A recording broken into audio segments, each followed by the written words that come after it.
وفضلنا به على جميع الأنام. أشهد أن لا إله إلا الله الرب الديان، وأشهد أن محمدا عبده ورسوله وخاتم أنبيائه ورسله وهو خير الختام. اللهم صل وسلم على عبدك ورسولك وحبيبك محمد وعلى آله وأصحابه والتابعين وتابع التابعين ومن تبعهم بإحسان إلى يوم الدين. أتم الصلاة والسلام. أما بعد، عباد الله، استمعوا لما قاله تبارك وتعالى في كتابه الكريم، أسمعكم تلاوته. أعوذ بالله من الشيطان الرجيم. وأنكحوا الأيام منكم والصالحين من عبادكم وإمائكم إن يكونوا فقراء يغنيهم الله من فضله والله واسع عليم. Ibadallah, jamaah majlis kajian fikih keluarga rahimakumullah, mengawali kelanjutan kajian kita pada majlis kita hari ini, saya bacakan sebentar ini ayat Allah dalam surah An-Nur, ayat yang ke-32. Terjemahannya wa ankihu. Wa ankihu berbeda dengan wankihu. Wa ankihu artinya nikahkanlah. Kalau wankihu artinya nikahilah. Jadi ketika kita keliru dalam membaca ayat ini, akibatnya fatal. Ankaha yunkihu, dia asalnya adalah dari kata kerja 4 huruf, ya, yaitu tambahan dari kata asalnya 3 huruf. Para ulama bahasa Arab mengatakan sulasi mazid biharfin, jadi huruf yang 3 ditambah jadi 1, setimbangan dengan kata af'ala yuf'ilu. Di sini dia membutuhkan 2 objek. Kalau dalam bahasa Indonesia ada objek. Jadi arti wa ankihu maknanya nikahkanlah. Nah, tapi kalau nakaha yankihu dan kata perintahnya awankihu, ankihu di sini bukan setimbangan af'ala, maknanya nikahilah. Jadi di sini para ulama memahami nanti dari ayat ini wa ankihu dan nikahkanlah, manil mukhatab, siapa yang diperintahkan. Nah, disitulah hukum nanti lahir. Siapa yang diperintahkan untuk menikahkan. Nah, dari kata ini, dari ayat ini muncullah yang bertanggung jawab menikahkan wanita itu adalah walinya. Al-ayama adalah wanita-wanita yang tidak menikah, baik gadis maupun janda. Wassalihin, dan orang-orang saleh dari budak-budakmu laki-laki, begitu juga yang perempuan. Iyakunu fuqara, jika mereka dalam kondisi fakir, yughnihimullah min fadlih, Allah akan memberikan mereka kecukupan dari karunia-Nya. Jadi ketika akan menikah itu perhitungan finansial itu perlu, tetapi bukan perhitungan satu-satunya. Banyak orang yang sebelum menikah kadang berkekurangan, tetapi setelah menikah Allah berikan kecukupan. Wallahu wasi'un alim, Allah maha luas. Maha luas apanya? Kekayaannya, karunia-Nya, tidak ada batasan dan hingganya. Alimun, dia maha mengetahui apa yang akan terjadi pada hamba setelah menempuh suatu proses yang disuruh oleh syariatnya. Artinya apa? Ayat ini di samping perintah kepada para wali, ini juga adalah dorongan kepada orang yang telah siap menikah untuk segera menikah. Jangan terlalu panjang pula fikir uang dari mana berbagai macam, tapi bukan berarti modal dengkul ya. Tetapi harus ada keberanian untuk menempuh kehidupan baru dengan keyakinan bahwa Allah war-Razzaq, Allah yang memberi rezeki. Jadi orang Islam tidak menjadikan kekayaan sebagai ukuran utama untuk pernikahan. Kenapa? Karena Allah Subhanahu wa taala bisa saja memberi rezeki kepada siapa saja yang dikehendakinya. Nah, berangkat dari ayat ini kita mulai membahas tentang langkah-langkah yang akan diambil oleh seseorang ketika hendak menempuh hidup berumah tangga. Setidaknya ada 3 muqaddimah. Di nikah itu pakai muqaddimah, jangan main masuk ke isinya saja. Ada 3 muqaddimat pengantar nikah yang harus difahami bagi siapa saja yang hendak menempuh hidup berumah tangga. Yang sudah menempuhnya, kalau tidak ada muqaddimah ini, saya tidak menganjurkan mengulang pula. Ya. Karena banyak pula yang akan diperbaiki.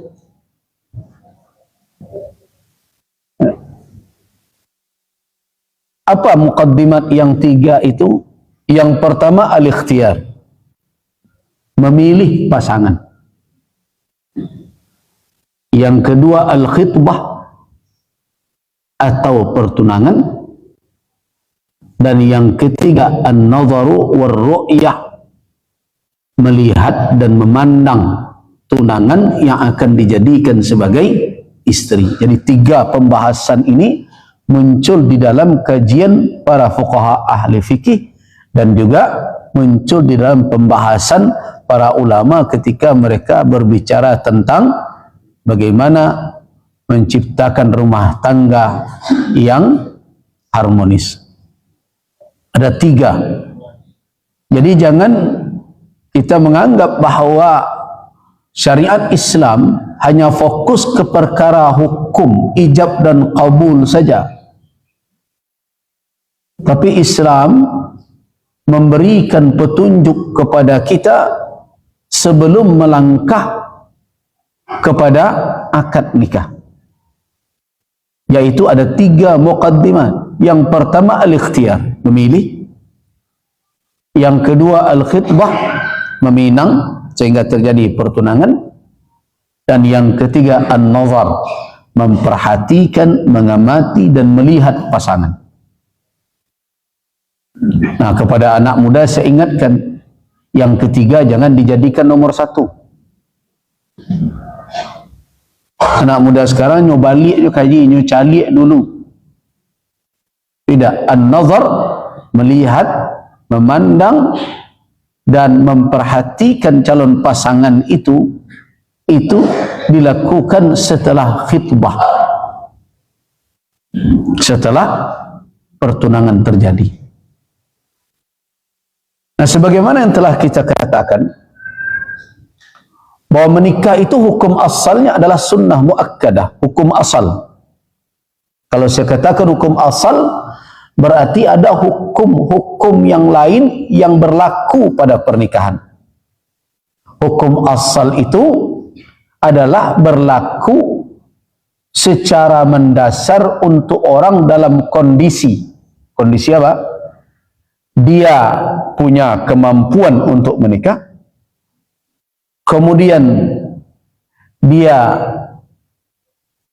bisa mengendalikan dirinya kalau tidak menikah, bisa mengendalikan dirinya sehingga tidak jatuh kepada perzinahan.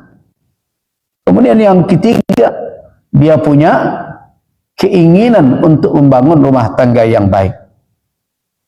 Artinya ada kemampuan, ada niat yang baik, dan ada pengendalian diri. Nah, orang yang kondisinya seperti ini, apa hukum menikah bagi dia? Sunnah muakkadah. Di antara ulama ada yang mengatakan wajib.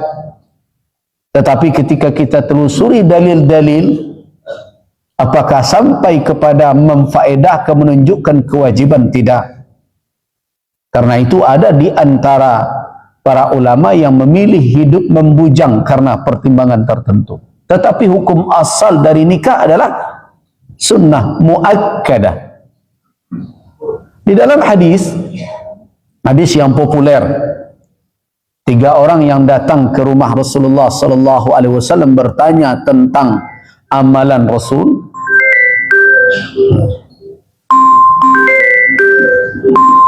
Bertanya tentang amalan Rasul. Mereka ingin melihat sampai di mana tingkat amal mereka dibandingkan dengan amalan Rasulullah. Nah, ketika para istri Nabi, Ummahatul Mukminin, menceritakan tentang amalan Rasulullah, 3 orang ini istakhaffu, artinya memandang amal Nabi tidak berat. Bahkan mereka lebih berat beramal dibandingkan dengan amalan Rasulullah. Tapi mereka mencoba mencari justifikasi, pembenaran. Kenapa mereka beramal itu lebih? Alasannya adalah beliau kan Rasulullah. Beliau mendapatkan jaminan dari Allah Subhanahu wa taala masuk surga. Dan dijamin terlindung dari neraka. Kita ini siapalah? Akhirnya masing-masing mereka mengemukakan amalan mereka. Ada yang kerjanya adalah aqumu wala arqud. Saya tidak tidur-tidur beribadah malam hari, sepanjang malam berdiri saja beribadah. Kata yang satu lagi, asumu wala uftir. Saya berpuasa saja terus, tidak ada berbuka-bukanya. Nah, yang satu lagi, ana la atazawwajun nisa. Saya karena ingin beribadah tidak menikah saya. Nah, dianggapnya pernikahan itu menggaduh saja. Nah, rupanya Rasulullah sallallahu alaihi wasallam ada di dalam rumah dan mendengarkan pembicaraan 3 orang ini. Beliau keluar, kemudian beliau berkata, antumul ladzina qultum kada wa kada kada wa kada. Tadi kalian yang mengatakan begini begini begini. Qalu, mereka menjawab, bala ya Rasulullah, iya. Nah, apa kata Nabi sallallahu alaihi wasallam kepada 3 orang yang berkata demikian? Ana atqakum wa akhsyakum lillah. Sayalah yang paling bertakwa dan paling takut kepada Allah. Itu bukan sombong. Nabi mengatakan itu adalah sebagai apa? Sebagai pelajaran bahwa beliau paling takut. Kenapa? Karena beliau adalah Nabi. Beliau lah yang paling tahu dengan Allah Azza wa Jalla. Tapi lihat saya, kata Nabi, aku wa arqud. Saya bangun malam hari beribadah, tapi saya berbaring pula, istirahat. Tidur pula. Asum wa uftir. Saya berpuasa, saya berbuka, kata Nabi. Wa atazawwajun nisa. Dan saya menikahi wanita. Kemudian Nabi memberikan, ini yang populer, yang sering bapak dan ibu-ibu dengar, faman raghiba an sunnati falaysa minni. Siapa yang benci atau yang tidak suka dengan sunnahku, maka tidaklah menjadi bahagian dariku. Artinya amalannya itu bukanlah amalan seorang pengikut beliau. Nah, dengan alasan itu, maka para ulama mengatakan bahawa menikah itu dipertegas oleh sunnah Nabi. Di dalam Al-Quran sudah jelas ada. Allah Subhanahu wa ta'ala sudah memberi perintah di dalam Al-Quran, fankihu ma taba lakum minan nisa masna wa thulatha wa ruba'. Perintah Allah, nikahilah wanita 2, 3, 4 maksimal. Nah, dengan perintah Al-Quran ditambah dengan petunjuk dari Rasul sallallahu alaihi wasallam dan ditambah dengan amal para sahabat yang bersepakat untuk menjalankan seluruh perintah itu, jadi sebenarnya dalil menikah itu adalah perintah di dalam syariat, sudah lengkap Al-Quran, sunnah, ijma' ummah. Karena itu tidak ada ikhtilaf dalam perkara bahwa nikah itu disyariatkan. Tetapi tingkat hukum syariat itulah yang sebagian berbeda. Ada yang mengatakan bahwa dia adalah sunnah muakkadah dan ada yang mengatakan wajib. Jadi minimal nikah itu untuk kondisi orang yang seperti tadi, mampu dia bisa mengendalikan dirinya tidak jatuh ke dalam perbuatan zina. Kemudian dia punya niat yang baik untuk membangun rumah tangga berketurunan yang saleh. Dalam kondisi seperti itu, hukum asalnya adalah sunnah muakkadah. Nah, tetapi kalau dia adalah orang yang sulit menjaga dirinya jatuh ke perbuatan maksiat, lemah dalam perkara itu, punya uang pula, godaan berada di sekelilingnya. Nah, dalam kondisi seperti itu dia mampu menikah dan dia tidak bisa menahan godaan untuk terseret kepada perzinaan. Tentu di antara cara yang efektif untuk melindungi dirinya dari godaan itu adalah menikah. Dalam kondisi seperti itu, seorang laki-laki tersebut tidak dalam kategori sunnah lagi, tapi sudah menjadi wajib. Nah, bagaimana kalau seandainya mampu lain? Tidak ada. Kemampuan ya antara iya dan tidaklah. Kemudian bersemangat mana menikah? Tidak ada. Dimatibo silakan, ada yang seperti itu. Sebagian ulama mengatakan kalau orang seperti ini hukumnya adalah mubah saja, dia boleh. Tetapi kalau dia tidak mampu dan dikhawatirkan kalau dia menikah menimbulkan mudarat kepada pasangan yang dinikahinya, maka hukum tadi akan bergeser sesuai dengan keadaan orang itu. Orang ini dimakruhkan untuk maju membangun rumah tangga. Bagaimana kalau ada orang menikah berniat buruk? Adakah orang niat menikah berniat buruk? Ada. Sakit hati ke apaknya, dinikahi anaknya 3 bulan ada yang cerai, nawas lagi. Nah, itu haram. Nah, itu yang dikatakan oleh para ulama, hukum asal dari nikah itu sunnah muakkadah, tetapi ya'tari, bisa melekat kepadanya, bisa dipakaikan kepada hukum, kepada pernikahan itu ahkam khamsah, hukum yang 5 itu. Bisa dia jadi wajib, bisa dia menjadi mubah, bisa dia menjadi makruh, dan bahkan bisa menjadi haram. Apa yang menentukan hukum tersebut adalah ahwal, keadaan orang tersebut. Tetapi kalau dalam kondisi asal, maka hukum menikah itu sunnah muakkadah. Nah, tapi syariat tidak hanya berbicara perkara hukum, karena rumah tangga itu adalah suatu perjalanan kehidupan yang diniatkan untuk selamanya di dalam kehidupan. Karena itu tidak boleh akad nikah itu muakkad. Apa makna muakkad? Dengan ta ya. Muakkad itu maknanya adalah dibatasi waktu. Tidak boleh. Haram hukumnya.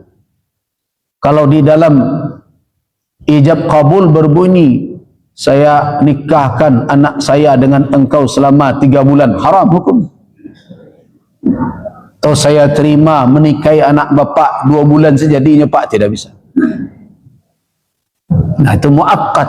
Karena itu nanti ketika kita berbicara tentang arkan, tentang rukun nikah, di antara syarat dari ijab dan kabul itu mutlak. Apa makna mutlak? Tidak boleh dikait dengan waktu. Kenapa? Karena pernikahan itu ditujukan mu'abbad. Kalau orang Minang mengecekkan carai tembilang hendaknya sampai akhir hayat, tidak dibatasi dengan waktu. Nah, karena ini adalah suatu perjalanan kehidupan yang akan ditempuh, Dan secara tabiatul haya, sebagai natural alami kehidupan, manusia akan berhadapan dengan berbagai macam kondisi, kata orang dinamika hidup, kadang mendaki, kadang menurun, kadang lapang, kadang sampi. Nah, karena itu rumah tangga tersebut harus disiapkan, dan Islam menuntun orang yang akan menikah itu mempersiapkan diri. Jadi bukan bilo tekana langsung sekali, tidak, tapi persiapkan diri. Itulah yang dikatakan dengan muqaddimah, pengantar pernikahan itu. Tadi saya katakan yang pertama ikhtiar,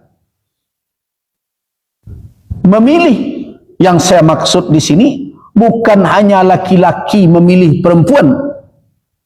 Yang selama ini yang terkenal adalah hadis apa? Tunkahul mar'atu li arba'. Wanita dinikahi karena 4 alasan. Begitu?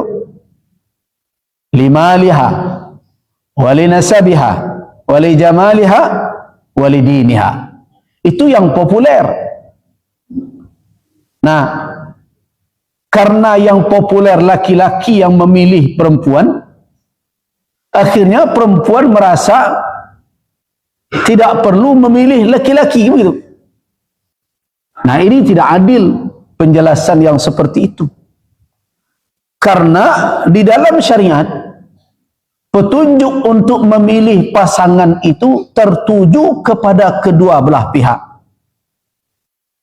Laki-laki dituntun oleh syariat memilih pasangan terbaik, dan perempuan juga ada tuntunan untuk memilih pasangan yang baik pula. Nah, begitu syariat memberikan petunjuk. Cuma selama ini yang terus diangkat dan dimunculkan adalah wanita dipilih karena 4 alasan.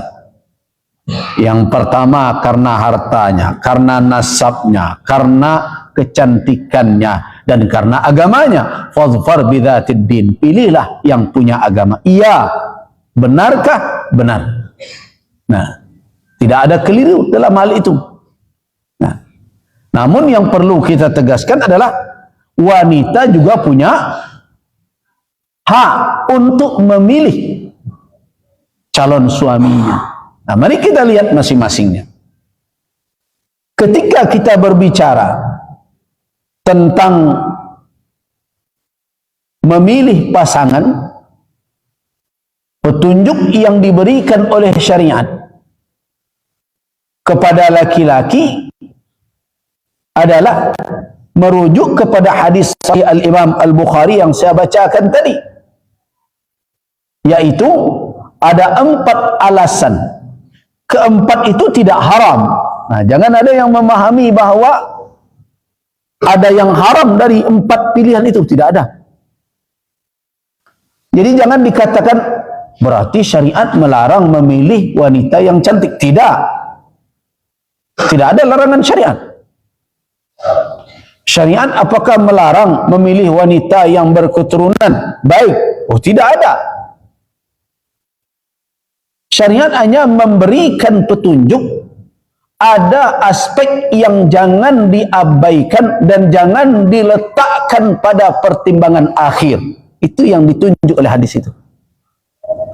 Berarti memilih pasangan bagi laki-laki dengan pertimbangan harta boleh tak? Boleh.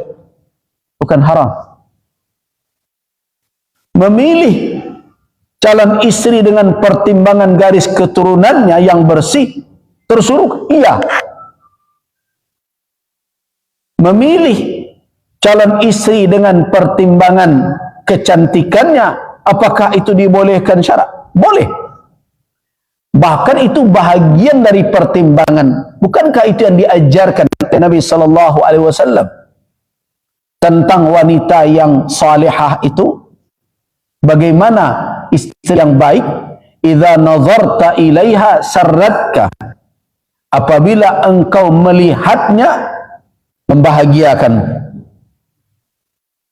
Wa idza amartaha, apabila engkau perintah dia, ata'atka, taat dia kepadamu. Kemudian apa lagi? Wa idza ghibta anha, apabila engkau tidak berada di sampingnya, tidak ada bersamanya, hafizatka fi nafsiha wa malika, dia jaga dirinya dan dia pelihara hartamu yang kau titipkan kepadanya. Nah, kalau ada kalimat apabila engkau melihat, memandangnya, menimbulkan kesenangan dan kebahagiaan kepadanya, salah satu faktor yang tidak bisa dipungkiri adalah kecantikan. Artinya bukan perkara yang haram mempertimbangkan cantik, bukan perkara yang haram mempertimbangkan harta, bukan perkara yang haram mempertimbangkan nasab. Nah, namun syariat di dalam hadis riwayat Imam Bukhari tadi itu memberikan apa? Petunjuk bagaimana menempatkan kriteria itu. Itu yang ada di dalam hadis tersebut. Kriteria nomor 1 itu adalah din. Itu yang diingatkan. Jadi betapapun cantik, betapapun kaya, betapapun keturunan darah biru sekalipun, tetapi kalau din tidak ada, jangan kamu pilih. Nah, tapi kalau berhimpun keempat-empatnya, itulah yang terbaik. Tapi kalau kamu harus memilih dari yang ada itu tidak semuanya lengkap, jangan kamu singkirkan. Fadhfar bidzatid din, pilihlah orang yang paling beragama. Artinya apa? Hadis itu memberikan petunjuk kepada laki-laki bahwa agama bisa menutupi kecantikan. Jadi kekurang pada cantik, agama bisa membuat dia jadi plus. Kurang pada harta, agama juga bisa membuat dia berlebih. Kurang pada nasab, agamanya bisa membuat dia lebih mulia. Tapi kalau kurang pada agama, cantik jadi tidak bernilai, kaya jadi tidak punya apa-apa, kemudian malah nasab juga tidak akan berguna. Nah, itu maksud dari syariat tersebut. Jadi kalau ada yang bertanya, mana rancak? Ambo pilih rancak tapi tidak bagamo. Jan. Cari na bagamo. Tapi lai bagamo ya surang. Tapi kurang rancak. Ado bagamo tapi rancak. Ambil na bagamo dan rancak. Ya begitu.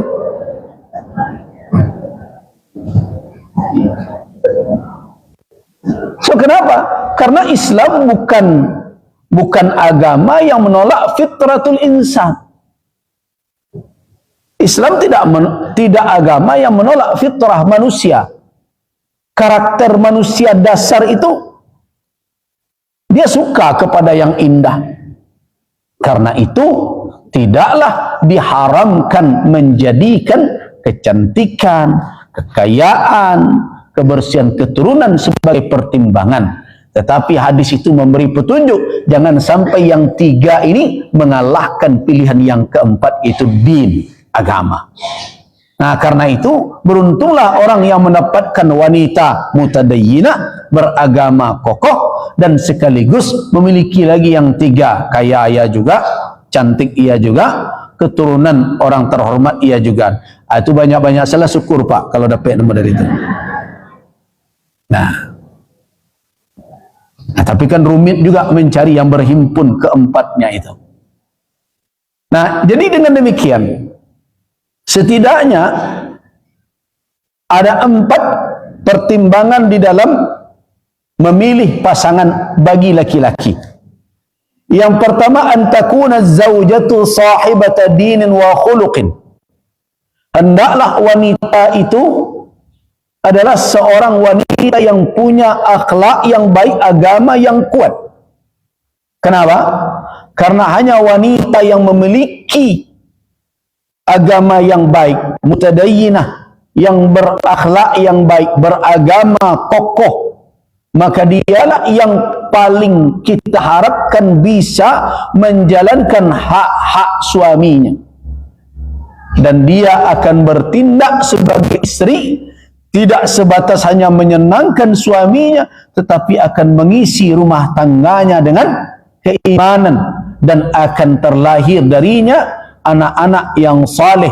Kenapa? Karena dialah yang akan menjadi guru pertama dari keturunan. Nah, karena itulah makanya Nabi SAW menempatkan Dhatud Din, orang yang punya agama itu, pada skala prioritas pertama. Yang kedua adalah antakuna, yang kedua pertimbangannya, hendaklah tayyibatul manbat, yaitu tumbuh di dalam lingkungan dan keluarga yang baik. Artinya dia itu tumbuh dari keluarga yang baik-baik. Ada suatu riwayat, riwayat ini oleh sebagian ulama dikatakan tidak sahih, tetapi secara fakta dan kajian ilmu sosial ini benar isi kandungannya. Apa kata Nabi? Iyyakum wa khadra'ad diman. Aku peringatkan kamu sekalian khadra'ad diman. Khadra adalah sayur mayur. Ad-diman yaitu yang tumbuh di pelimbahan. Jadi aku peringatkan, kata Nabi, kepada kamu sekalian para laki-laki, hati-hati dengan sayur mayur segar, hijau, subur, tapi tumbuh di pelimbahan. Nah, ketika ditanya, wa mal khadra'ud diman ya Rasulullah, apa itu sayur mayur yang tumbuh di pelimbahan itu? Saya garis bawahi ya, nanti ada yang mengatakan itu kan riwayat itu tidak sahih. Ya, saya membaca kritik terhadap riwayat itu, tetapi saya katakan secara ilmu sosial, nah, hadis itu tidak palsu, tetapi dalam kajian ilmu sosial benar adanya. Ketika ditanya kepada Rasulullah di dalam riwayat itu, wa ma khadra'ud diman, apa itu sayur mayur yang tumbuh di pelimbahan itu?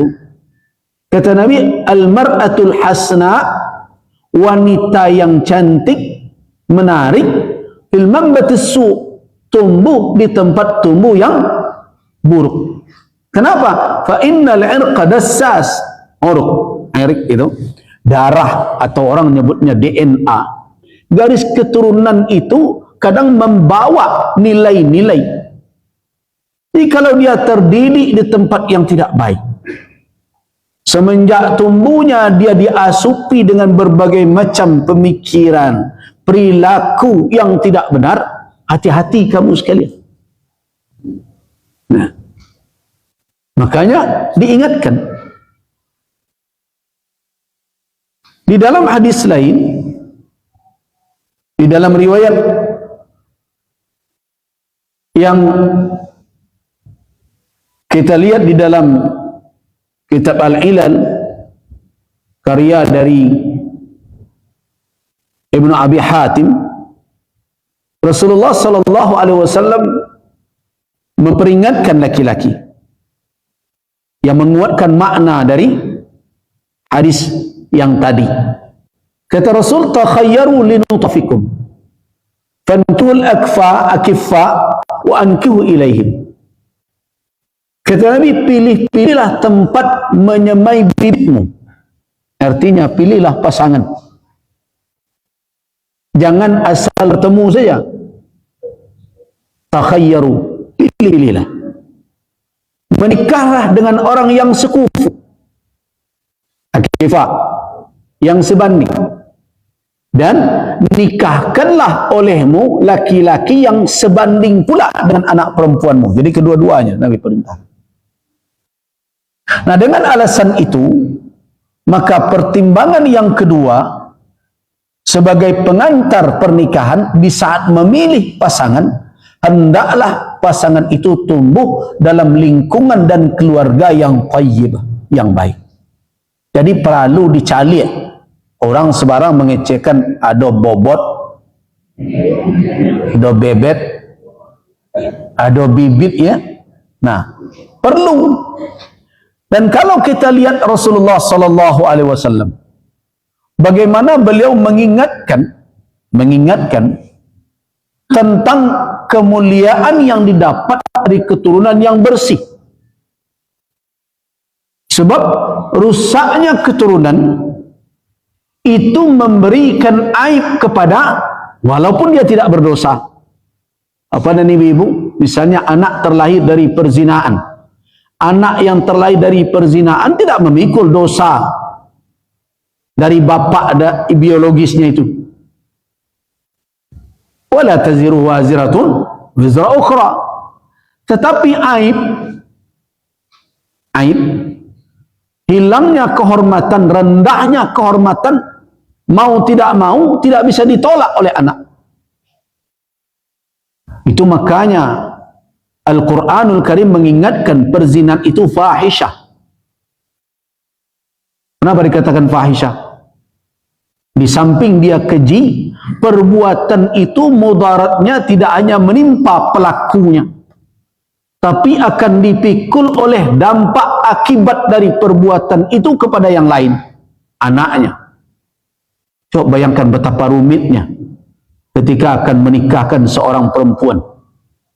Ternyata diketahui oleh pencatat pernikahan bahawa ini yang perempuan ini dahulu lah dulu bajak perjawi. Nah, kau ala mulai babisik suak kita. Ya mana pun mau nak mau ngaku. Iyalah tolonsong kami dulu Pak Kuah gitu kan. Nah, akhirnya lahir hukum. Tak gitu dah. Apa cecak sakit salah. Berbagai macam dibuat. Biar lambun memberikan pada bermasalah pula. Karena di dalam fatwa sebagian ulama, apalagi dalam mazhab Syafi'i, bahawa anak dari hasil perzinahan tidak dinasabkan kepada bapa biologisnya. Karena itu dia tidak bisa jadi walinya. Nah, walinya bagi yang tidak punya wali adalah hakim. Waliyan la waliyalah. Nah, kalau itu terbongkar cerita itu berserak di tengah orang banyak, walaupun anak tadi tidak satu mengah-mengah, siapa pula yang memilih lahir dari perzinahan? Tidak ada. Tetapi secara tidak langsung dia memikul akibat itu. Akibat apa? Hilangnya marwah, hilangnya kehormatan. Nah, karena itulah makanya perhatikan Nabi SAW ketika menceritakan tentang nasab beliau, wulidtu min nikah ma wulidtu min sifah, kata Nabi. Saya ini terlahir dari pernikahan, bukan dari perzinahan. Nah, begitu Nabi menunjukkan bahawa nasab keturunan itu adalah kehormatan yang dibawa secara turun-temurun. Nah, kalau seseorang memilih pasangan nanda jaleh siapanya, akan berbahaya. Dia menimbulkan apa? Cacat kehormatan kepada anaknya dan kepada cucunya. Jadi karena itu, tayyibatul mambat, tumbuh di tempat yang baik, dari keturunan yang baik, mesti menjadi pertimbangan. Tidak boleh diabaikan begitu saja. Kemudian yang ketiga adalah antakunal mar'ah, hendaklah wanita tersebut jamilatus syakal, penampilannya, bentuk rupanya hendaklah baik dan senang mata memandangnya.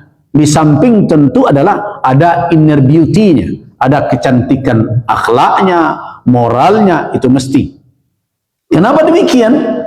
Karena secara naluri pasangan akan melihat hal-hal yang bersifat fisik itu, walaupun itu bukan menjadi pertimbangan utama.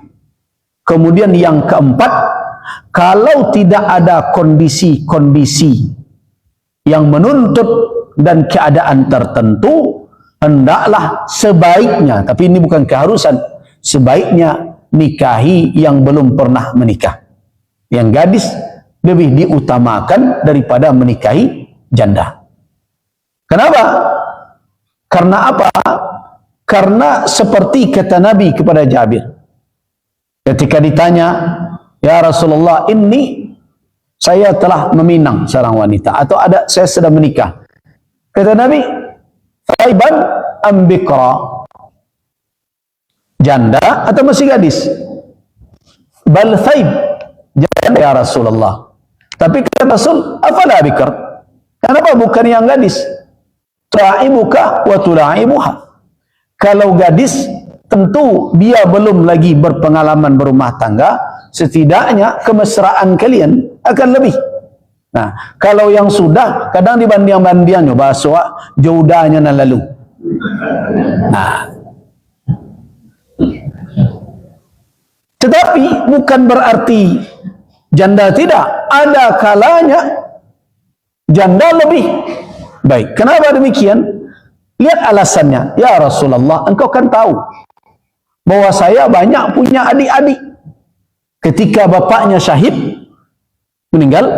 meninggalkan banyak adik-adik. Dan dia khawatir yang gadis tidak sabar. Nah, biasanya yang janda lebih sabar karena berpengalaman mendidik anak dan sebagainya. Jadi intinya, walaupun bikir adalah yang gadis diutamakan, bukan berarti itu adalah syarat, tetapi itu anjuran kecuali kalau ada kondisi tertentu. Dan tentu yang disuruh adalah al-walud al-wadud.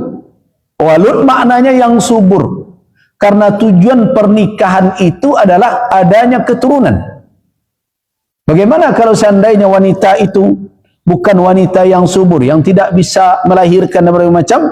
Yang dianjurkan adalah waludan, yang bisa melahirkan, yang subur, wadud, dan penyayang kepada keluarga dan rumah tangga. Nah, ini adalah pertimbangan yang diberikan kepada, petunjuk ini diberikan kepada calon suami untuk menimbang-nimbang apa kriteria yang perlu. Nah, tetapi bagaimana dengan yang perempuan? Apakah yang perempuan juga disuruh untuk memilih? Iya. Dan itu datang dengan keadilan. Sebagaimana Islam memberikan petunjuk dan nasihat untuk memilih calon pasangan perempuan bagi laki-laki, begitu juga syariat memberikan pula petunjuk dan nasihat kepada wanita untuk memilih calon suaminya. Nah, tetapi apa bedanya antara laki-laki dengan perempuan? Untuk perempuan, karena mereka itu lebih banyak mempertimbangkan sesuatu bukan dengan analisa, tetapi lebih banyak mempergunakan rasa. Karena itu perempuan dilibatkan untuk memberikan pertimbangan itu adalah walinya. Jadi berdua, wanita dan wali si wanita, ayah dan keluarga.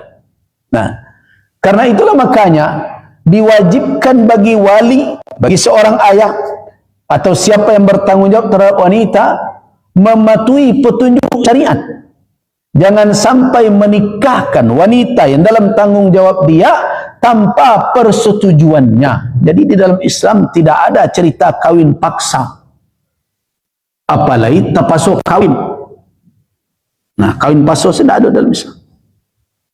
Makanya Nabi SAW mengingatkan kepada para bapak, begitu juga wali yang lain seperti kakak, siapa saja laki-laki yang bertanggung jawab, agar jangan sampai menikahkan wanita kalau as-saib, kalau dia seorang janda yang pernah menikah, harus di tangannya keputusan. Sedangkan bagi yang bikir, hatta tusta'zana, harus diminta izinnya. Jadi tidak dibolehkan. Jadi tidak ada cerita Siti Nurbaya itu, walaupun dekat Gunung Padang di sini, gitu ya. Tidak ada hal yang seperti itu. Mesti terjadi kalau merujuk kepada syariat. Kalau iyalah cerita Marah Rusli itu faktanya. Walaupun bagi orang kita kadang novel fiktif kadang-kadang bisa menjadi cerita sebenarnya karena dari generasi ke generasi. Tapi yang jelas bahwa wanita tidak dinikahkan melainkan dengan bermusyawarah dengannya. Kalau dia statusnya sudah pernah menikah, malah dia yang berhak atas dirinya. Tidak, kata dia, tidak ada hak wali untuk menikahkan. Setuju dia, baru dinikahkan. Tapi kalau untuk yang gadis, apa? Izinnya. Nah, tentu izin di sini masyurah. Tapi yang kita sedihkan hari ini, banyak anak-anak merasa bahwa dia punya hak mutlak. Anak gadis sering begitu. Kalau lak gadang seketik, mulai mengecek, ma biarkanlah saya memilih, ini kan keputusan hidup saya. Nah, ikon anak cok terdanga kini, biarkan saya memilih, saya kan sudah dewasa ini. Tak terfikir dia bawa nombor suo je tu sayang baru 3 bulan. Kau nak menggadangkan ini sayang lah berpuluh tahun kau. Adik sayang 3 bulan kau luntur sayang dan 20 tahun. Itu anak-anak gadis sering tu begitu. Mulai saja merasa dewasa, merasa sudah tamat sekolah menengah, dan dia merasa selama ini saya diatur-atur. Sekarang saya sudah dewasa, saya pengen menentukan bagaimana hidup saya sendiri. Kan begitu acok tadanga tu. Ketika dulu belum pandai mengabah, ada ngecek pada itu. Di padian orang saya tak ada duit tu. Lupanya jasa orang tua kasih sayang dan lah 20 tahun lebih, hanya dek kerana bersua anak bujang 3 bulan. Nah, karena itulah makanya syariat tidak melepas wanita yang belum punya pengalaman kehidupan berumah tangga sendiri di dalam mengambil keputusan. Tetapi syariat juga tidak membiarkan orang tua bersikap diktator terhadap pilihannya yang harus diterima oleh anaknya. Nah, begitu Islam. Mengapa? Nah, kalau kita mau melihat tabiat atau realita pernikahan, kalau pernikahan itu gagal apapun sebabnya, siapa yang lebih berat memikul konsekuensi kegagalan, laki-laki atau perempuan? Nah, disitulah makanya perhatian syariat kepada perempuan lebih besar dalam hal ini. Karena itu ketika dia memilih pasangan, diikutkan oleh syariat orang tuanya dan walinya yang memiliki rasa malu bersama kalau terjadi apa-apa padanya. Jadi jangan dianggap bahwa keterlibatan orang tua itu tanda diskriminasi terhadap wanita. Nah, ini cara berfikir yang sudah terkontaminasi dengan pemikiran dari luar Islam. Oh, Islam diskriminatif. Kenapa? Tiba laki-laki di palapeh je, tiba dua pedusi satu lopak bagi.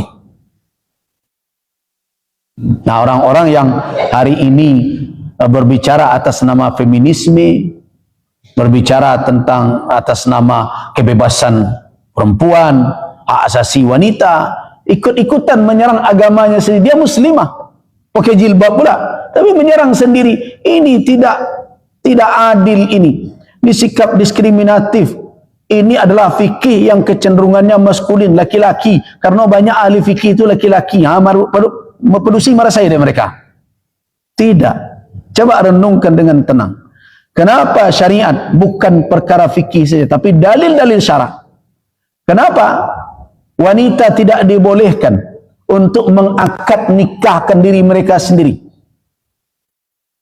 Di dalam hadis dikatakan, ayyumamra'atin nakahat bighairi idzni waliha fa nikahuha batilun, batil. Wanita manapun yang menikah tanpa izin walinya, maka nikahnya adalah batil. 3 kali. Ini hadis dari Ummul Mukminin Aisyah radhiyallahu anha. Batil. Innamal akhir, hanya wanita penzina, wanita jalanglah yang menikah tanpa izin walinya. Nah, apakah itu diskriminatif? Tidak. Disebabkan apa? Karena apabila dibiarkan, maka kecenderungan wanita bisa terperosok ke dalam berbagai godaan sesuai dengan karakter mereka, itu sangat berpeluang. Tetapi Islam tidak memberi ruang kepada wali untuk bertindak istibdad. Istibdad itu maknanya apa? Diktator.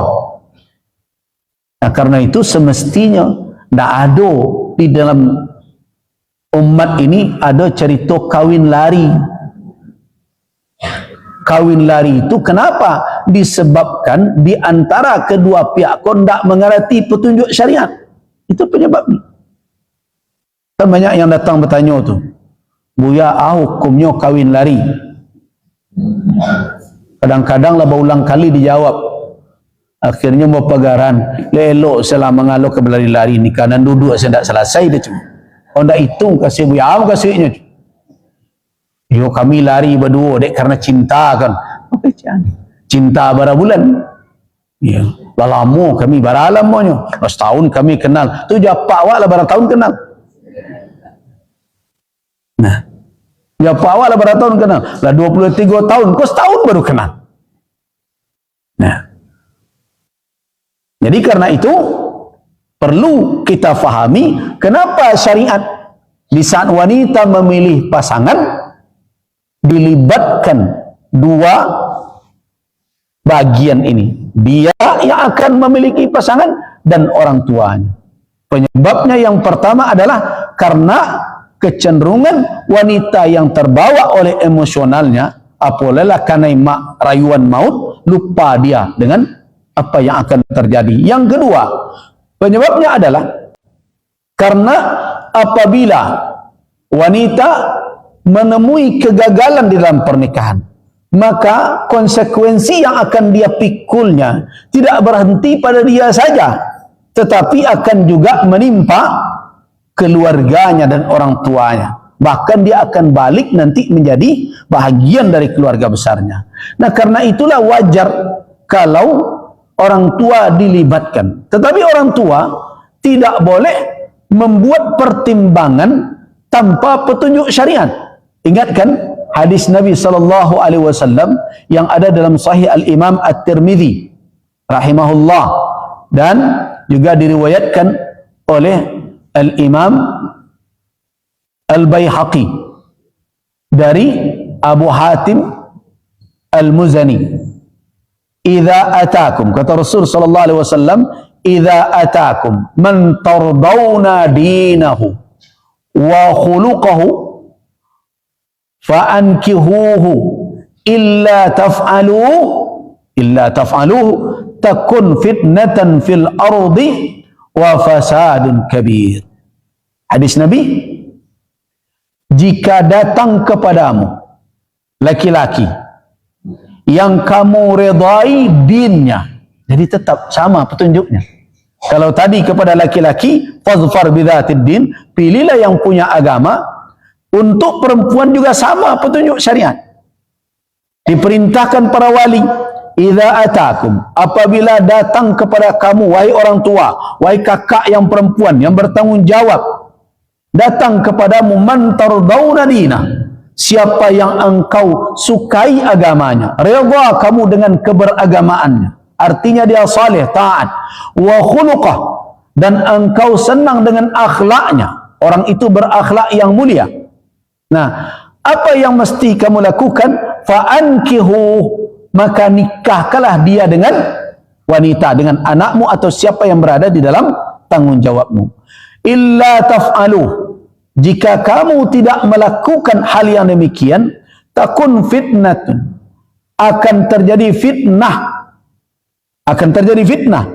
wa fasadun fil ard, dan begitu juga akan terjadi kerusakan. Qalu ya Rasulullah wa in kana fi. Nah, ya Rasulullah, meskipun ada padanya. Qala, apa kata Nabi? Idza ja'akum man tardawna dinah wa khuluqah. Jadi walaupun ada hal yang lain, ada yang kurang, ada yang begini, kata Nabi, kalau agamanya dan akhlaknya sudah kamu redai, yang lain tidak menjadi pertimbangan utama. Artinya apa? Kalau kita lihat petunjuk di dalam hadis ini, dalam hadis riwayat Imam At-Tirmidzi tersebut, jelas bahwa kedua belah pihak dituntut untuk apa? Untuk mempertimbangkan sebagai calon pasangan untuk dinikahi itu adalah yang pertama urutannya din, yang kedua baru perkara yang lain. Jangan jadikan agama sebagai pertimbangan yang di bawah.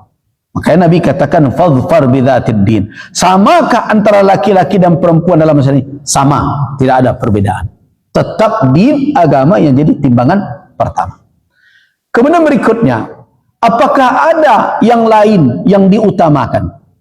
Kalau kita lihat hadis-hadis yang mengatakan nikahkanlah anak gadismu dengan yang sekufu. Jadi di dalam pernikahan itu untuk wanita ada petunjuk selain memilih tadi. Apa itu?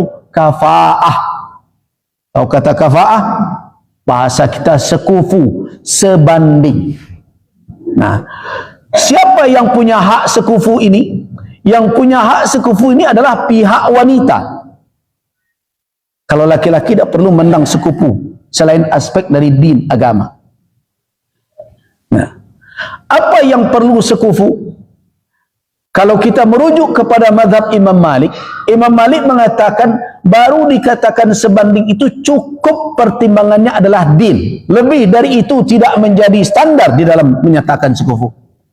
Tetapi para ahli fikih yang lain perlu memperhatikan, walaupun tidak menjadi kewajiban. Yang pertama dari sisi kekayaan finansial. Nah, walaupun tidak harus, tetapi perlu jadi pertimbangan. Kalau kita lihat kondisi sosial hari ini, saya lebih cenderung mengatakan hal aspek-aspek lain perlu jadi pertimbangan walaupun tidak harus. Contoh, seorang wanita yang terbiasa hidup senang, mewah di tangan orang tuanya, kemudian mendapatkan pasangan yang kehidupannya sangat minim, dan wanita tersebut bukanlah wanita yang terbiasa menghadapi kehidupan sulit. Nah, walaupun sebelum menikah terucap pula walaupun makan sepiring berdua, tidur beralaskan koran, terserahlah ceritanya tu. Nah, tapi itu kan di dalam kata-kata, di saat merayu, di dalam kenyataannya tidak selama itu bunyinya tu. Bara lama talok makan sepiring berdua tu. Nah, bara lama bisa lalok balikkan koran tadi tu. Nah, jadi perlukah ada dipertimbang? Jadi kenapa para ahli fikih berbeda dalam menetapkan kriteria kufu? Mereka sepakat kufu itu sebanding itu din sebagai ukuran pertama. Tapi untuk berikutnya perlukah pertimbangan lain? Sebagian ulama mengatakan harus. Termasuk terkait dengan mal, dengan harta, terkait dengan nasab. Kenapa? Karena wanita tidak, alasan ulama, wanita tidak punya hak talak. Kan wanita tidak punya hak talak. Ibu-ibu berana apa-apa jatuh talak dua rumpun bambu ke batuan kan tak jatuh ke tu. Tidak ada hak. Nah, karena dia tidak bisa melepaskan diri dari ikatan pernikahan yang telah sah, kecuali nanti ada hal-hal tertentu. Tapi kalau tidak, maka dia akan terikat selamanya. Berbeda dengan laki-laki. Laki-laki dia punya hak talak. Karena itu wanita diberikan hak kafaah namanya. Mencalik lai patui nak kajadi laki yang tu boleh tu. Cuma kan sekarang menempatkan kriteria kufu itu tidak pas. Bukan dari anak gadis yang masalah dahulu, tapi orang tuanya. Baru tiba saya laki-laki kalau merana awak di Makrajo itu dahulu. Bara gaji. Nah, tamek sekolah di mana? Ijazah le asli tu ndak?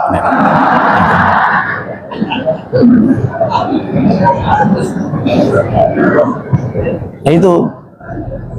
Nah, seharusnya pertanyaan lo enggak situ, walaupun perlu ijazah asli ko perlu. Tetapi yang perlu ditanya dulu dinnya. Dari solat, lima berjamaah, begitu. Nah, tapi kan yang merubah tuntunan syariat ini di dalam implementasinya kan orang tua juga. Sehingga anak akhirnya mengikut.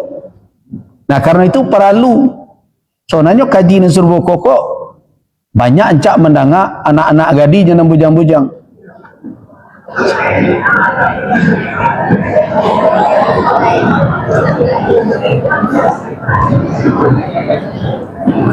Wirid remaja encak soalnya. Tapi nampak nomor remaja-remaja senja yang hadir. Tapi nak doh sampai ke anak-anak awak. Ya. Jadi timbangan yang utama itu din.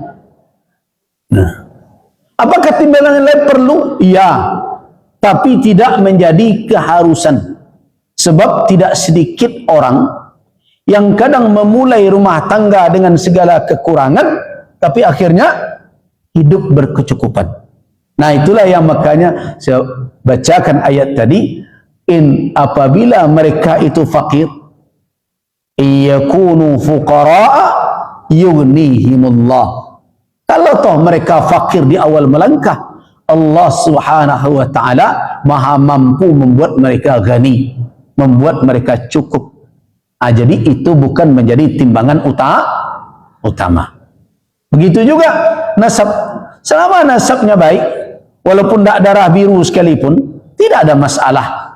Kalau seandainya ada yang bertemu nasab yang baik, keturunan orang terpandang, alhamdulillah. Tetapi tetaplah din, dhatud din, agama menjadi timbangan pertama. Nah, itu dilakukan kapan? Dilakukan pada peringkat awal, ketika menelisik apa yang menjadi, siapa yang akan menjadi calon pasangan, sebelum maju untuk melakukan khitbah peminangan dan nanti terjadi pertunangan. Itu langkah satu. Sekarang masuk kita ke langkah dua. Yang kedua, mempersiapkan pernikahan sebagai muqaddimah adalah khitbah. Bahasa Arabnya khitbah, bukan khutbah. Kalau khutbah di atas mimbar, khitbah. Nah, khitbah itu adalah talabur rajuli yada imra'ati muayyanatin litazawwuji biha wa taqaddum ilaiha au ila dhawiha bi bayani halih wa mufawadatihim fi amril aqdi wa matalibihi wa matalibihim bi sya'ni. Jadi yang dikatakan dengan khitbah adalah permohonan, permintaan. Kalau bahasa orang ekonomi, proposal. Nah, diajukan untuk apa?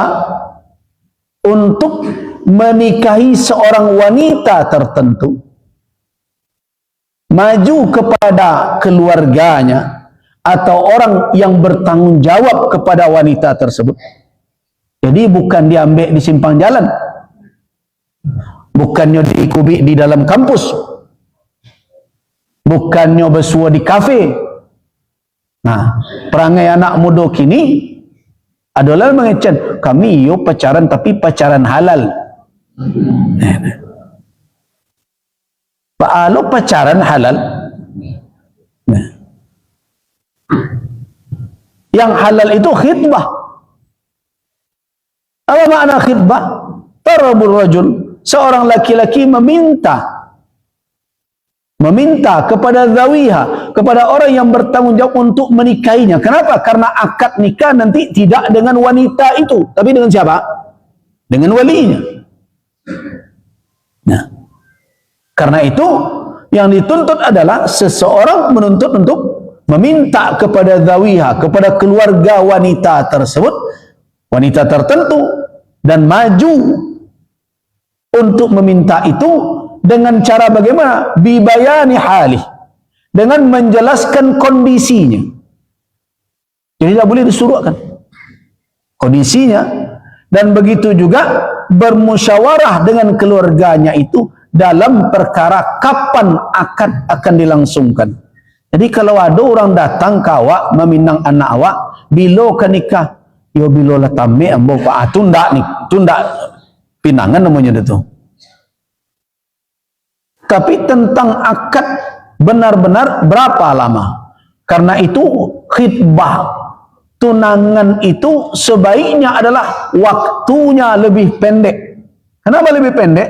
Karena untuk menjaga jangan sampai terseret kepada perbuatan zina. Jadi lebih pendek waktu pinang meminang, pertunangan lebih baik. Tapi kalau janji seperti anak muda kini, yang pertama mereka saya berdua nak berjanji. Nah, janjinya ndak lo jaleh dah. Bamang kau ndak jaleh, mereka akan sehidup semati. Hidup saya belum tentu. Kalau dia dah. Kalau saya hidup semati pula, inyo saya daripada ada orang tuanya entahlah hidup atau tidak. Nah, dengan demikian berarti janji-janji gombal-gombal seperti itu tidak bisa diseret karena khitbah. Itu adalah perbuatan haram yang dilakukan oleh anak-anak kita sekarang. Walaupun orang tua sekarang ini menjadi permisif melihat itu. Salah je di awak je orang tua. Kalau dulu orang lain je, kalau dulu kan namanya bukan pacaran, baintayan namanya. Sudah baintayan bapole, itu namanya dulu tuh. Nah, aneh-anehnya orang dulu tak serupa anak bujang kini no. Pai mencalik calon itu, kau dari rumah tak tangguang tu, sikit rambut berbagai macam. Nah, lah pakai minyak harum, bakayu sepeda untuk. Nah, kau tak tangguang tau. Raso-raso apa sen kemerintang, ndak kata halang. Tapi lah dah kek ke rumah lah menggigil selutut tadi. Nah, akhirnya puasa lalu mencalik pucuk rumah gadangnya.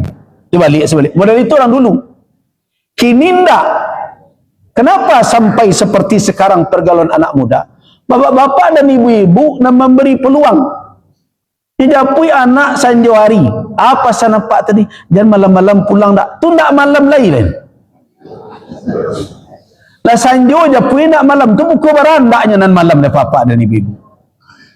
Nah awak yang memberi ruang itu, akhirnya painya ke bioskop, painya ke siko, tibonya di pantai Padang, entah entah jadi. Siapa yang memberi ruang perbuatan-perbuatan maksiat seperti itu? Orang tua. Jadi jangan orang tua cuci tangan kini. Oh, kami dah satu dua awak lagi. Kita yang memberi peluang, tanggung dosa lalai dari tanggung jawab terhadap anak. Nah, tidak bisa lapih dengan jawaban, nyolah dewasa. Tidak bisa jawab itu tu. Jadi bedakan pergaulan-pergaulan yang terjadi sekarang antara pemuda dan pemudi sudah jatuh, mayoritasnya jatuh ke dalam ketentuan hukum haram di dalam syariat.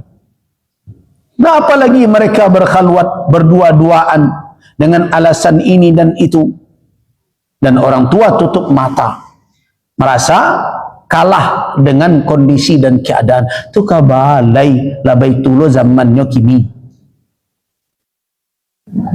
Bapak dan ibu pernah membaca berbagai penelitian pergaulan anak muda. Berapa banyak sudah anak-anak kita yang tingkat SLTA yang telah melakukan hubungan di luar nikah. Ngeri. Bapak dan ibu pai tanya, kapak kau awak yang mencatat resmi pernikahan, menurun atau meningkatkah pasangan yang menikah setelah hamil? Nah, apakah kondisi sosial seperti itu bisa menjadi harapan untuk lahirnya generasi yang kuat, yang akan memiliki kekuatan untuk menjaga amanah baik negeri ini? Jauh dari harapan kalau nilai-nilai seperti itu telah dilanggar. Nah, karena itu perlu diberikan pemahaman bahwa yang dikatakan halal sebagai muqaddimah dari nikah adalah khitbah, yaitu pertunangan. Bagaimana dikatakan bertunang itu? Talabur rajuli yadam ra'atin muayyanah, yaitu seorang laki-laki meminta seorang perempuan untuk dinikahinya litazawwuji biha wa taqaddum ilaiha, dan maju kepadanya, atau ila zawiha, atau kepada orang tuanya, atau yang bertanggung jawab dengan menjelaskan keadaannya. Saya sedang ini, saya pengen untuk menikahi anak bapak.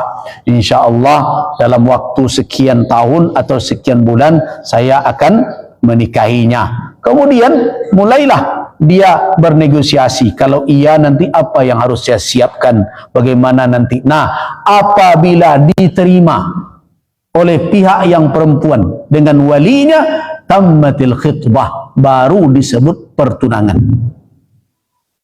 Apakah pertunangan itu bersyarat bertukar cincin? Tidak ada di dalam Islam dipertukar-tukan. Jadi Islam tidak mensyaratkan pertunangan itu tukar cincin, tukar jilbab, tidak ada. Tidak ada.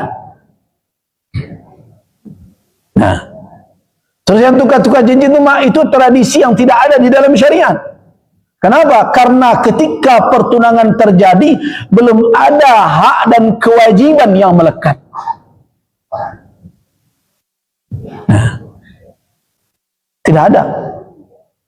Nah, karena itu tidak ada disyaratkan harus bertukar cincin. Dan tidak disyaratkan pula untuk diumumkan walimah. Ada pula walimah khitbah, tidak ada. Tradisi di seberang sana di berbagai macam orang bertunangan diparalelkan pula. Itu tidak sesuai dengan tuntunan syariat Islam. Bahkan pertunangan itu sedapat mungkin disembunyikan dan tidak diberitahukan, melainkan hanya dengan pihak terkait saja.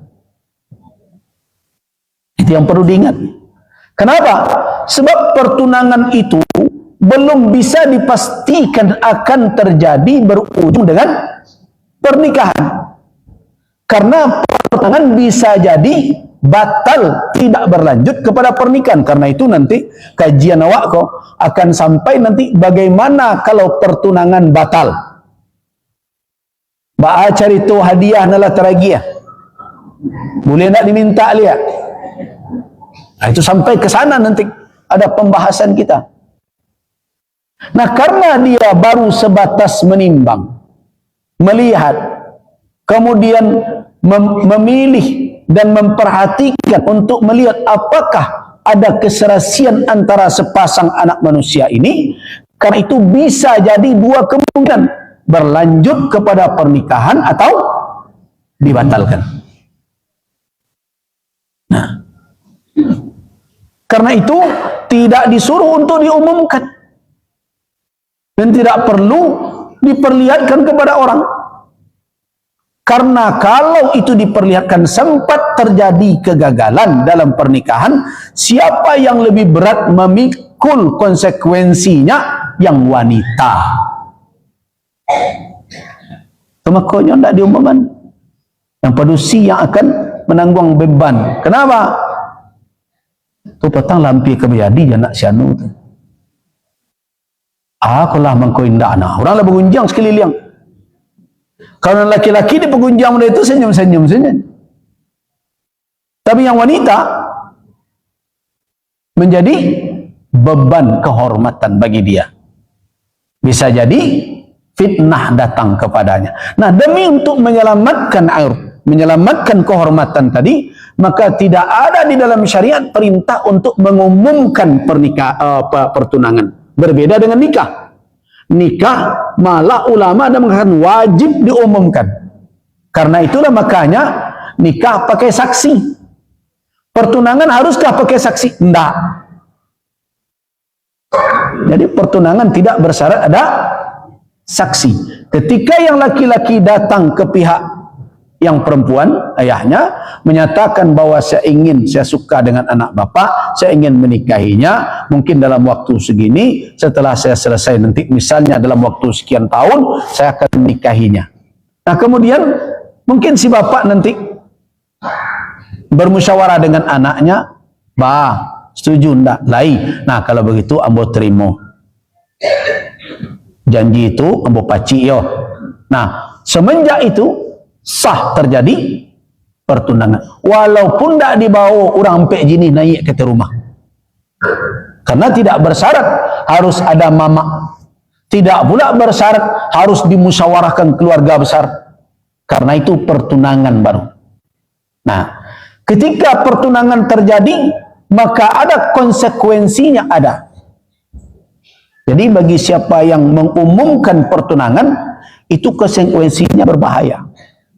Sempat gagal, maka yang wanita akan memikul akibat lebih berat. Nah, apabila pertunangan telah selesai, artinya diterima, maka baru lahir yang ketiga. Apa itu? Boleh melihat makhtubah, wanita yang dipinang, dan yang perempuan boleh melihat siapa yang meminangnya. Nah, melihat maksudnya bagaimana? Yang perlu diingat, kalau sudah terpenuhi syarat-syarat pertunangan tadi, baru nanti efeknya adalah boleh saling memandang. Tapi apa yang dipandang? Apa yang boleh dilihat untuk mencari tahu keserasian sebelum terjadi ijab kabul pernikahan? Nah, tentu ada batas-batasnya di dalam syariat. Nah, sekarang sebelum kita sampai kepada an-nazar, melihat itu, mari kita lihat dulu apa syarat-syarat wanita boleh dipinang. Yang pertama adalah jangan sampai wanita yang dipinang itu adalah mahram atas laki-laki. Itu tidak boleh meminang yang ada ikatan mahram. Kenapa? Karena meminang itu tujuannya untuk menikah. Wanita yang ada ikatan mahram dengan laki-laki tidak boleh dinikahi, jelas. Siapa yang ada ikatan mahram dengan seorang laki-laki? Yang pertama, usul. Asal dia, ibunya, neneknya ke atas. Tidak bisa dia nikahi, karena itu tidak boleh dia pinang. Begitu juga siapa? Saudara dari orang tuanya, bibinya atau eteknya. Tapi anak eteknya boleh tak? Boleh. Anak pamannya bolehkah? Boleh. Jadi tidak haram menikahi anak paman, anak pak tuo, anak pak etek. Tidak haram. Ikan saudara, iyo saudara. Kan nasab sama, iyo. Tetapi bolehkah menikah? Boleh. Selama halal mereka menikah, maka tentu halal dipinang. Apa contohnya di dalam syariat? Banyak. Di antaranya yang lebih dekat kepada Nabi adalah Fatimah dengan Ali bin Abi Talib. Fatimah radhiyallahu anha putri Rasul. Ali bin Abi Talib adalah putra Abu Talib. Rasulullah, ayah beliau Abdullah. Abu Talib dengan Abdullah beradik kakak, seibu sebapa. Nah, berarti kalau diurut nasab Fatimah, Fatimah binti Muhammad bin Abdullah bin Abdul Muttalib bin Hashim dan seterusnya. Ali bin Abi Talib bin Abdul Muttalib bin Hashim dan seterusnya. Berarti bertemu pada siapa? Abdul Muttalib. Berarti nasabnya bertemu. Apakah boleh menikah? Boleh. Itu contohnya.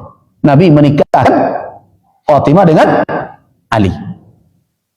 Nah, tetapi dengan bibi, dengan etek tidak. Begitu juga paman dengan anak saudaranya, seorang laki-laki dengan anak saudaranya, tidak boleh. Kemenakan kontan, tidak boleh. Anak saudara kita, tidak boleh. Anak saudara kandungkah, anak saudara seibukah, anak saudara sebapakkah, tidak boleh kita nikahi. Kemudian berikutnya furu'. Furu' anak cucu ke bawah. Itu mahram. Kemudian berikutnya adalah saudara kiri dan kanan, kandung, sebapak, seibu. Sama saja, tidak boleh dinikahi. Kemudian berikutnya ada yang haram dinikahi karena pernikahan atau sebab musaharah, disebabkan perpisahan. Siapa itu? Mertua. Tidak boleh nikahi walaupun anaknya tidak ada lagi. Jadi makanya mantan mertua itu sebenarnya tidak ada. Mantan istri ada, mantan mertua. Sebab kalau bercerai dengan seorang perempuan, tidak halal ibunya. Kan ada pula yang berfikir, ambo kan tidak ada anaknya, kan bisa aja ibunya. Tidak bisa. Nah, sekali kita berakad nikah dengan seorang wanita, maka haramlah ibunya selamanya. Akad saja. Akad saja. Tidak pun terjadi pergaulan suami istri, ibunya tetap haram. Apa contoh? Seseorang akad nikah di KUA, pulang dari KUA, naik auto surang-surang, malang tak dapat ditulak, yang wanita kecelakaan, misalnya meninggal, ibunya selamat, ibunya muda dulu. Nah, ketika itu adolan terpikir, ibu doa menantu anda jadi jawab saya tidak bisa. Kan dia kan belum bergaul, semata akad dengan anaknya, haram ibunya. Nah, ini berbeda dengan anak tiri. Anak tiri bersyarat bergaul, tidak semata akad. Kalau kasusnya seperti tadi, meninggal istri tadi, ternyata dia punya anak tiri. Kan belum sempat ada pergaulan suami istri, baru pulang dari kantor sih dulu. Meninggal. Boleh tak menikahi anaknya? Boleh. Kenapa? Karena kamu belum bergaul dengan ibunya. Tapi kalau sudah bergaul, haramlah anaknya selamanya. Itu bedanya ibu tiri dengan anak tiri. Kalau ibu tiri semata akad, mertua ya. Kalau mertua semata akad dengan anak, mertua haram selamanya. Tapi kalau anak tiri, kalau semata akad dengan ibunya, itu belum mengharamkan anaknya. Tapi kalau sudah bergaul dengan ibunya, barulah haram selamanya. Nah, selama wanita itu tidak ada ikatan mahram dengan seorang laki-laki, maka dia boleh meminangnya. Urusan ditolak atau tidak, itu kaji kedua tuh. Tapi yang jelas, itu menjadi syarat dahulu. Alla takunal mar'atul makhtubah muharramatan. Jadi jangan sampai wanita yang dipinang itu mahram bagi laki-laki itu, mahram selama-lamanya. Mu'abbad. Begitu juga mahram mu'aqqatah. Dia ada mahram ini yang sementara. Siapa itu? Yaitu saudara istri atau etek bibi istri. Itu mu'aqqatah. Jadi mahram tapi sementara. Sementara istri itu masih berstatus sebagai istrinya. Kalau dia bercerai atau meninggal istrinya, bolehkah dia menikahi saudaranya? Ya boleh. Dia orang Minang mesti berganti lapik namanya. Boleh. Tetapi kalau digabungkan duanya dalam satu rumah tangga, haram hukumnya. Itu mahram. Nah, itu syarat pertama seseorang boleh dipinang.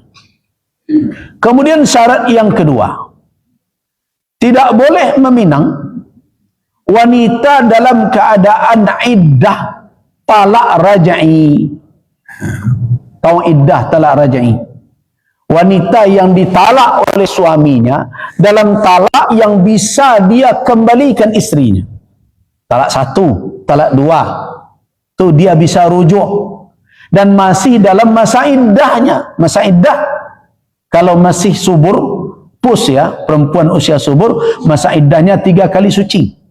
Nah, di dalam masa iddah itu, kalau masih dalam talak raj'i, talak yang boleh suaminya rujuk, tidak boleh dipinang-pinang. Baik secara langsung maupun sindir-menyindir.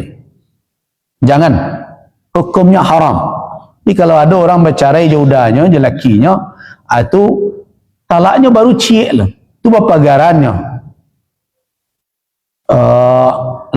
Lah selesai nasinan. Jangan. Tidak dibenarkan. Batu dah kok saya sinan kok leka jodoh saya tidak bisa. Meminang wanita dalam keadaan talak raj'i yang masih dalam keadaan iddah, itu sepakat ulama hukumnya haram, baik secara terang-terangan maupun secara sindiran. Tidak dibenarkan. Tapi kalau wanita yang ditinggal mati oleh suaminya, ditinggal wafat, boleh tak? Secara terang-terangan tidak, tetapi secara sindiran boleh. Terang-terangan tidak. Kenapa? Menimbang, kan udah anda ada meninggal, menimbang keluarganya. Jadi masa iddah, masa berkabung pada wanita itu bukan sebatas menimbang suami yang tiada, tetapi demi untuk menjaga apa yang selama ini terjalin antara dia dengan keluarga suaminya. Jadi karena itu jangan dipinang secara terang-terangan, tetapi secara sindiran dibolehkan kalau wanita itu ditinggal wafat. Kemudian selanjutnya yang perlu untuk difahami, tidak boleh pula meminang wanita yang telah dipinang oleh orang lain. Nah, itu yang dikatakan, yang diperingatkan oleh Nabi sallallahu alaihi wasallam, la yabi'ur rajulu ala bai'i akhi wa la yakhtubu ala khitbatihi wa la tas'alil mar'atu talaqa ukhtiha litakaffa amma fi ina'iha. Jadi ada yang perlu, janganlah seseorang membeli, berjual beli atas jual beli orang lain. Orang sedang berago, sedang etong beretong, nah masuk awak di situ, bara di sini nyago, kambo salah, ambo bayi lebih dari itu. Nah, jelaskan dulu orang mau lanjut atau tidak. Begitu juga wala yakhtub, dan jangan meminang di atas pinangan saudaranya. Ada seorang wanita sudah dipinang oleh seorang laki-laki, itu datang wak menggaduh dengan alasan sebelum janur kuning melingkar. Tidak ada itu, masih bisa diperebutkan. Tidak bisa, di dalam Islam tidak demikian. Kenapa? Karena Islam menjaga hubungan sosial kemasyarakatan. Begitu Islam menjaga. Kalau ada orang sedang dalam pinangan, jangan datang lo maju meminang, kecuali kalau sudah jelas diterima atau tidaknya. Kalau orang sedang berpikir, awak masuk pula tu menggadu namanya tu. Nah, karena itu tidak boleh meminang wanita yang dalam pinangan orang lain. Nah, ditambah dalam hadis itu, jangan sampai wanita meminta suaminya menalak madunya. Ini kau orang bermadu kok, supaya dia bisa makan surang di piringnya. Kan ada itu. Jadi kalau yang bermadu, yang sudah menerima begitu, bersabarlah. Namanya orang bermadu saling cemburu-cemburuan, tapi jangan sampai meminta kepada suami, cari selain nyoda. Dilarang oleh Nabi itu. Jangan sampai seorang wanita meminta untuk ditalak saudaranya, saudara istri yang lain, maksudnya madunya ditalak supaya dia litakfa, supaya dia bisa menguasai seluruh isi piring, artinya nak makan surang sejelek. Ini tidak dibenarkan. Nah, begitu juga yang perlu dipertimbangkan adalah kapan boleh seseorang itu maju untuk meminang wanita yang telah dipinang. Yang pertama, kalau sudah ada keputusan dia menolak pinangan awal, itu silakan. Kemudian berikutnya, kondisi yang kedua adalah kalau dia terima, maka sudah jelas itu haram karena sudah dalam pertunangan. Yang ketiga, bagaimana kalau yang dipinang itu taraddud, ragu-ragu antara iya je indak? Nah, kan diterima atau tidak dalam berbagai macam. Sebagian ulama mengatakan kalau dia maju dalam keadaan seperti itu tetap terlarang. Kenapa? Karena itu melecehkan hak orang yang pertama sampai ada kejelasan. Dengan majunya pihak yang kedua, itu berarti telah mendorong dia untuk menolak pihak yang pertama. Nah, terus akan ada yang bertanya, mengapa Nabi SAW pernah meminta seorang wanita jangan menerima pinangan? Nah, apakah itu membatalkan pinangan atau tidak? Nabi ketika itu bukan pihak yang meminang, tapi Nabi adalah pihak yang memberi nasihat. Seorang wanita datang kepada Nabi ketika dia telah habis masa iddahnya, kemudian dia berkata, ya Rasulullah, saya sudah selesai iddah saya dan saya telah dipinang oleh dua orang. Yang pertama adalah Abu Jahmin, yang kedua adalah Muawiyah. Nah, kenapa hadis ini tidak bertolak belakang dengan keputusan kita tadi bahwa meminang orang yang telah dipinang orang lain itu adalah hukumnya haram? Apakah hadis ini bertolak belakang? Tidak. Yang pertama, kenapa tidak? Nabi bukan pihak yang meminang. Nabi tidak meminang wanita itu. Wanita itu meminta pertimbangan kepada Nabi. Ada dua orang yang telah meminangnya. Nabi memberikan nasihat. Sebagai penasihat yang amanah, beliau sampaikan apa adanya. Yang pertama, Abu Jahmin fala. Kata Nabi, Abu Jaham jangan. Kenapa jangan? Innahu la yarfa'u asah min atiqihi. karena dia tidak pernah menurunkan tongkatnya dari pundaknya. Artinya nyo penagani bini itu. Yang pertama. Jadi kalau ada laki-laki ke menikah penangani bini, kalau bertanya orang kawak kecen salah, tanya ayo bini nan dulu dek nyo tu. Jala jadi korban yang kedua, boleh kah? Boleh.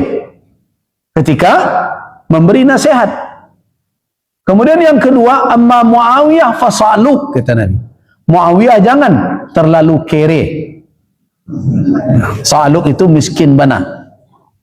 Wanita ini tidak terbiasa miskin. Itulah yang jadi dasar oleh sebagian ulama mempertimbangkan kondisi wanita, kesiapannya menghadapi kehidupan.